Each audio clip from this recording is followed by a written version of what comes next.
నారాయణ ఆది నారాయణ. ఓం నారాయణ ఆది నారాయణ ఛానల్ను ఆదరిస్తున్న గురు బంధువులకు స్వాగతం, సుస్వాగతం. ఓం నారాయణ ఆది నారాయణ. ఓం శ్రీ భగవాన్ వెంకయ్య స్వామి నమ. ఆశ్రిత జనరక్షకుడు, దేనజన బాంధవుడు శ్రీ భగవాన్ వెంకయ్య స్వామి వారి పాద పద్మములకు నా ప్రణామములు. సమస్త సగుణ రూప నిర్గుణ రూప గురుదేవుల పాద పద్మములకు నా నమస్సుమాంజలి. అవధూత శ్రీ భగవాన్ వెంకయ్య స్వామి వారి అనుగ్రహంతో, సమస్త గురుదేవుల ఆశీస్సులతో శ్రీ మగరచెర్ల దత్తాత్రేయ స్వామి వారి లీలా వైభవం ఇప్పుడు స్మరించుకుందాం.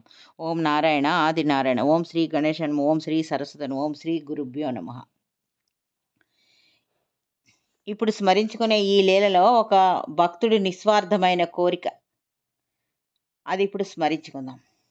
ఒకసారి శ్రీ మొగల్చెర్ల దత్తాత్రేయ స్వామి వారి మందిరానికి ఒక యువకుడు వచ్చాడు. అతనికి 30 సంవత్సరముల లోపే ఉంటుంది. మొగల్చెర్ల దత్తాత్రేయ స్వామి వారి మందిరము దర్శనానికి వచ్చాడు. ఆ రోజు గురువారం.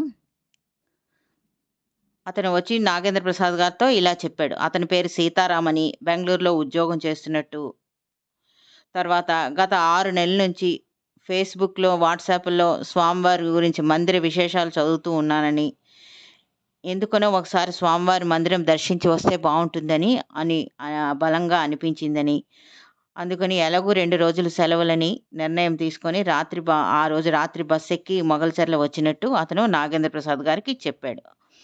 శని ఆదివారం 2 రోజులు సెలవు, అంటే గురువారం వచ్చాడు. ఆ రోజు గురువారం సెలవు కాబట్టి వచ్చాడు. అతను బెంగళూరులో ఉద్యోగం చేస్తున్నాడు. ఇంకా నాగేంద్ర ప్రసాద్ గారికి ఇలా చెప్పాడు. స్వామివారికి అభిషేకం చేయించుకొని సమాధి దర్శనం చేసుకోవాలని అనుకుంటున్నాను అని చెప్పాడు. అంటే అప్పుడు ఇతను చెప్పారు, నాగేంద్ర ప్రసాద్ గారు, సిబ్బందిని అడగండి, వాళ్ళు టికెట్ ఇస్తారు, అభిషేకం టికెట్, తర్వాత పూజా ద్రవ్యాలు అక్కడ ఉన్న షాప్లో అమ్ముతారు, మీరు తీసుకొచ్చి సామాన్లు తీసుకొచ్చి ఆ అర్చక స్వామికి ఇస్తే అభిషేకం చేస్తారని నాగేంద్ర ప్రసాద్ గారు వారికి చెప్పారు. వారు అదే విధంగా టికెట్ తీసుకొని అభిషేకం సామాన్లు కొనుక్కొని లోపలికి వచ్చి తర్వాత స్నానం చేసి చేతిలో ఉన్న సంచిలో ఉన్న పట్టు పంచ ఉత్తరయం అంతా వేసుకొని ట్రెడిషనల్ వేర్కి వచ్చేసి అభిషేకానికి వెళ్ళారు. అతన్ని చూస్తే వయసుకు చిన్నవాడు, కానీ అతను అత్యంత వినయం, భక్తి శ్రద్ధలతో ఉండే ప్రవర్తన చూస్తే నాగేంద్ర ప్రసాద్ గారికి ముచ్చటేసింది. స్వామివారి ఉత్సవ విగ్రహానికి అభిషేకం చేయించుకున్నారు. తర్వాత సమాధి దర్శనం కూడా చేసుకున్నారు. వచ్చి బయటకు వచ్చిన తర్వాత నాగేంద్ర ప్రసాద్ గారితో ఇలా చెప్పారు. ఈరోజు గురువారం కాబట్టి రావడం మంచిదైందండి, భక్తులు ఎవరు పెద్దగా లేరు, అర్చక స్వాములు కూడా నాకు శ్రద్ధగా అభిషేకం చేయించారు, తృప్తిగా ఉంది, స్వామివారి సమాధిని కూడా నేను ప్రశాంతంగా దర్శించుకోగలిగాను, నా కోరిక చెప్పుకున్నాను అని అన్నాడు అతను. అప్పుడు ఈయన నాగేంద్ర ప్రసాద్ గారు అన్నారు, మీరు జవాబు చెప్పాలని నేను మీ కోరిక చెప్పాలని బలవంతం చేయట్లేదు, కానీ ఏ కోరికతో వచ్చారని మీకు చెప్పాలనిపిస్తే చెప్పండి అని చెప్పారు. అప్పుడు చెప్పారా, అతని వయసు 28 సంవత్సరములని, తను 21 ఏటే ఉద్యోగంలో చేరినట్టు, ఆ కంపెనీలో సుమారు ఇతనితో పాటు ఒక 500-600 మంది పనిచేస్తున్నట్టు, అతను 21 సంవత్సరం నుంచి అదే కంపెనీలో ఉద్యోగం చేస్తున్నట్టు చెప్పాడు. అతనికి వివాహమైనట్టు, ఒక అబ్బాయి ఉన్నట్టు చెప్పాడు. వారు హాయిగానే ఉన్నట్టు చెప్పారు. కానీ అతనికి వచ్చిన ఇబ్బంది ఏమిటంటే, కంపెనీ ఇప్పుడు ఒడిదుడుకులు ఎదుర్కొంటుంది, నష్టాల్లో పడింది.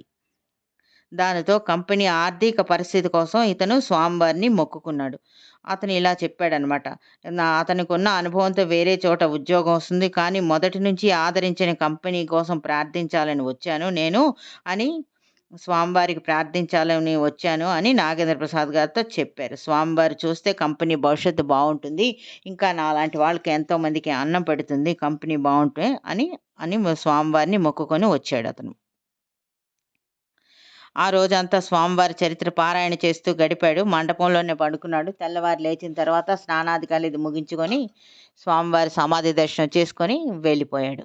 6 నెలలు గడిచింది. ఆ తర్వాత 6 నెలలు గడిచిన తర్వాత ఈ సీతారాం మళ్ళీ ఆలయానికి వచ్చాడు. ఆ రోజు కూడా గురువారమే. పద్ధతిగా అభిషేకం చేయించుకున్నాడు. సమాధి దర్శనం అది చేసుకొని వచ్చిన తర్వాత నాగేంద్ర ప్రసాద్ గారికి ఈ విధంగా చెప్పాడు.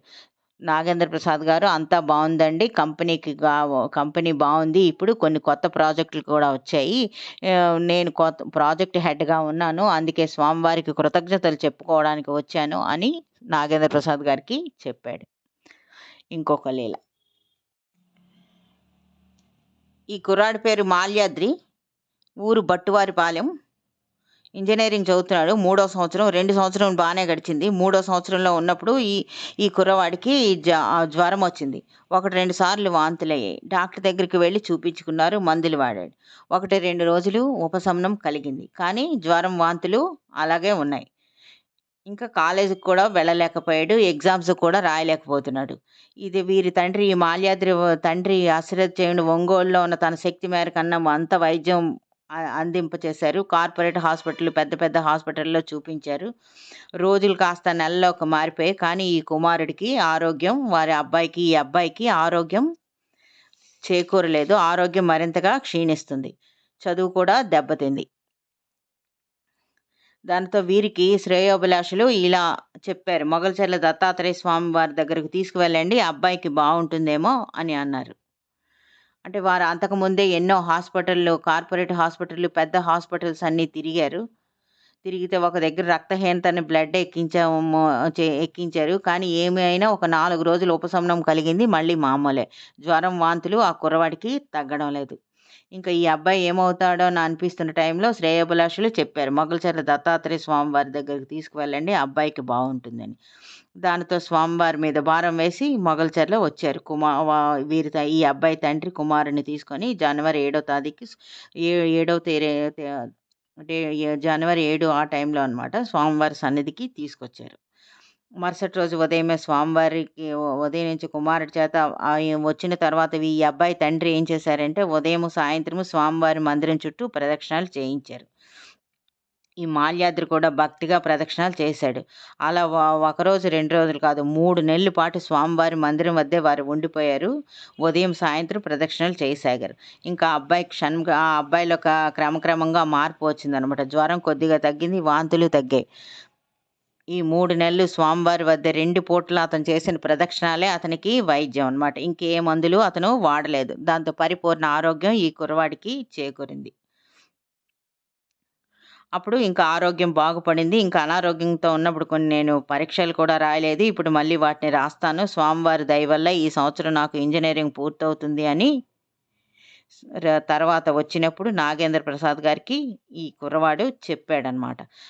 3 నెలలు అయ్యేటప్పటికి స్వామివారి దగ్గర 3 నెలలు ఉండేటప్పటికి ఈ అబ్బాయికి ఆరోగ్యం చేకూరింది. తర్వాత వారు ఊరు వెళ్ళిపోయాడు. ఊరు వెళ్ళిపోయి 3 నెలల తర్వాత మళ్ళీ స్వామివారి కృతజ్ఞతలు చెప్పుకోవడానికి వచ్చి ఇలా చెప్పాడనమాట. ఇప్పుడు నాకు ఆరోగ్యం బాగుపడింది. అనారోగ్యంతో ఉన్నప్పుడు రాయలేని పరీక్షలన్నీ ఇప్పుడు నేను చదివి మళ్ళీ రాస్తాను. స్వామివారి దయ వల్ల నాకు ఈ సంవత్సరంతో నాకు ఇంజినీరింగ్ పూర్తవుతుంది అని నాగేంద్ర ప్రసాద్ గారికి చెప్పాడు. స్వామివారికి కృతజ్ఞత తెలుపుకొని ప్రణమిల్లి తండ్రి, కొడుకులు ఇద్దరూ ఊరికి వెళ్ళిపోయారు. ఓం నారాయణ. ఆది నారాయణ.